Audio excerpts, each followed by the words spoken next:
नमस्कार. मी ॲडव्होकेट जान्हवी पंकज कुलकर्णी. सोलापूर कोर्टामध्ये गेले 12-13 वर्ष प्रॅक्टिस करते. सोलापूरच्या फॅमिली कोर्टाची मी जॉइंट सेक्रेटरी आहे. आपल्या सगळ्यांनाच माहिती आहे, की 10 जूनला वटपौर्णिमा आहे आणि जेव्हा तुम्ही पूजा करता तेव्हा मनापासून करा.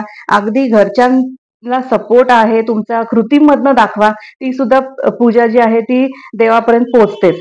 तसंच मला असं म्हणायचं की जशी तुमची बायको तुमच्यासाठी पूजा करते किंवा व्रत ठेवते, तुमच्या दीर्घायुष्यासाठी प्रार्थना करते नवऱ्याच्या, तसंच नवऱ्याचंही काही कर्तव्य आहे की आपल्या बायकोला व्यवस्थित सांभाळावं. बायकोला काय लागतं किंवा आजकाल मी जे बघते फॅमिली कोर्टामध्ये जे मॅटर्स बघते, बायकांच्या एवढ्याच अपेक्षा असतात की मला एक 2 ते 3 गोष्टी मिळाल्या तरी चालेल. पहिली गोष्ट म्हणजे नवऱ्याकडनं रिस्पेक्ट मिळाला पाहिजे मला.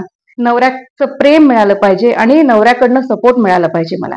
म्हणजे रिस्पेक्ट मिळाला पाहिजे म्हणजे कसं, की नवऱ्याने मला सोसायटीमध्ये तेवढा एक बायको म्हणून नका देऊ तुम्ही, पण एक ह्युमन बीइंग म्हणून तरी रिस्पेक्ट दिला पाहिजे, असं म्हणणं आहे माझं. दुसरी गोष्ट, बायकोला प्रेमाने तुम्ही वागवा. तिला बाकी कशाचीही अपेक्षा नसते. दुसरी मोस्टली मोस्टली बायकांना. तिसरी गोष्ट, तुम्ही फॅमिली ती काहीतरी तिचं घर सोडून तुमच्याकडे आलेली आहे. त्यामुळे तुम्ही आणि तिला नवीन नवीन आहे हे सगळं घर. तिचं सासर वगैरे, तिची सासरची माणसं. त्यामुळे तुम्ही तिला खंबीरपणे तिच्या पाठीशी उभे राहा, तिला सपोर्ट करा. ज्या महिलांना खरंच जे शिक्षण खूप झालेलं असतं, त्यांची इच्छा असते, आपल्या आई वडिलांनी आपल्याला एवढं शिकवलं आहे तर आपण नोकरी करावी, थोडासा हातभार लावावा आपल्या घराला, तर तिला सपोर्ट करा तुम्ही. आता आपण जस्ट रिसेंट केस बघितली आहे, जी पुण्याचे मुळशींचे वैष्णवी हागवण्यांची केस आपण पाहिली. त्यामध्ये भरपूर व्हिडिओज जे आहेत ते सोशल मीडियावर सध्या व्हायरल होत आहेत. त्यामध्ये आपण पाहिलं तर वैष्णवी हगवणे यांच्या लग्नापासून बाळाला घेऊन एंट्री केल्यापासूनचे भरपूर व्हिडिओज आहेत. त्यात आपण पाहिलं तर ती मुलगी इतकी खुश असते सगळीकडे. जेव्हा ती नाव घेते तेव्हा तिला जे कुंकू लावतो तो तेव्हा ती रडते. त्यामागची तिची भावना ओळखली गेली पाहिजे होती असं मला वाटतं. त्याच्यानंतर तिला बाळ झाल्यानंतर जे तिला सपोर्ट मिळाला पाहिजे होता घरात, तो मिळालेला नाहीये. तिने तिच्या नवऱ्यासाठी कायम झटत राहिली किंवा मग तिच्या सासरकडच्यांचं जे छळ होत होता तिला, कायम ती तो सहन करत राहिली. महिलांना माझं असं एवढं म्हणणं आहे की तुम्ही रिस्पेक्ट करा तुमच्या सासरकडच्यांना, पण जो छळ होतोय तुमचा तो तुम्ही सहन करू नका. आता तिच्या आई वडिलांकडनं जे मागणं होतं त्यांचं सोनं, चांदी, गाडी, फॉर्च्युनर, काय काय काय काय सांगितलं गेलेलं आहे. इथे मला असं वाटतं की तिच्या आई वडिलांची चूक झालेली आहे की जे मागतील ते प्रोव्हाइड करत गेले ते. त्यामुळं त्यांची अपेक्षा वाढत राहिली म्हणल्यावर ते छळ करत राहिले त्या सुनेचा किंवा तो बायकोचा छळ करत राहिले आणि ह्याच्यामुळे कंटाळून त्या मुलीने शेवटी जीव दिला. आता ह्या मुलीने जीव दिला ह्याच्यामध्ये इतकं नुकसान सगळ्यांचंच झालेलं आहे. सगळ्यात मोठं नुकसान त्या बाळाचं झालेलं आहे. ज्यांनी आईचं प्रेम, आता त्याला काय आई पण आठवणार नाही त्याला.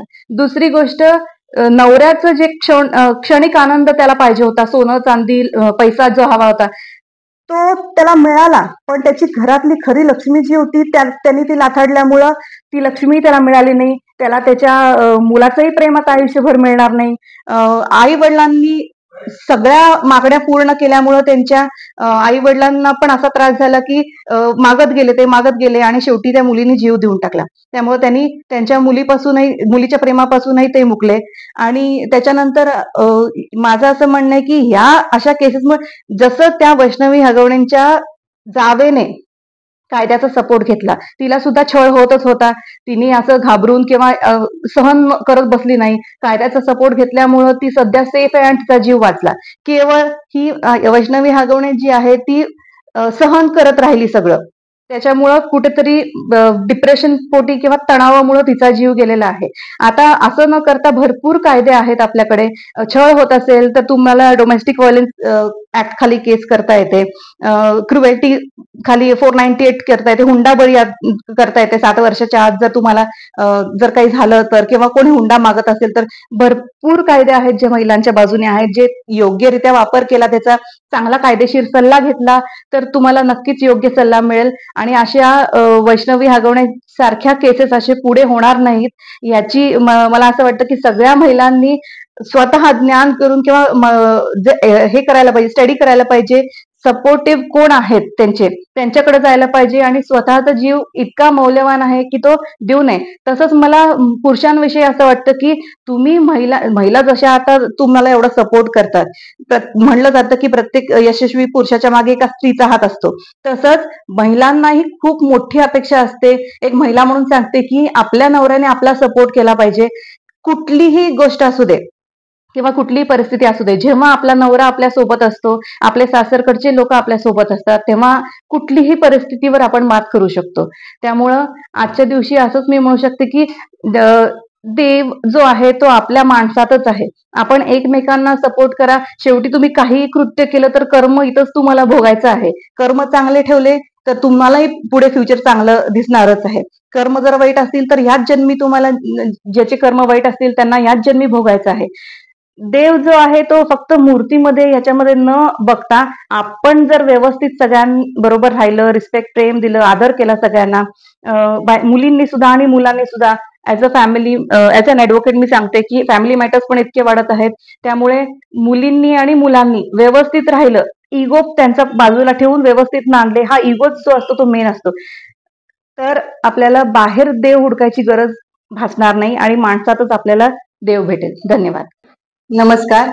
आज टीव्ही महाराष्ट्र न्यूज यांनी मला बोलण्याची संधी दिली. वटपौर्णिमेच्या दिवसाच्या विषयावर बोलण्याची संधी दिली. यामुळे मी टीव्ही महाराष्ट्र न्यूज यांचे खूप खूप आभारी आहे.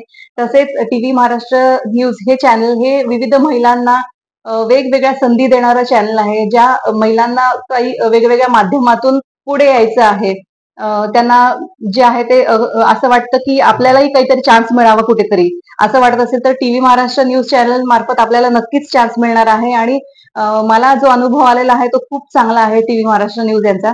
त्यामुळे मी त्यांची खूप खूप आभारी आहे. थँक्यू.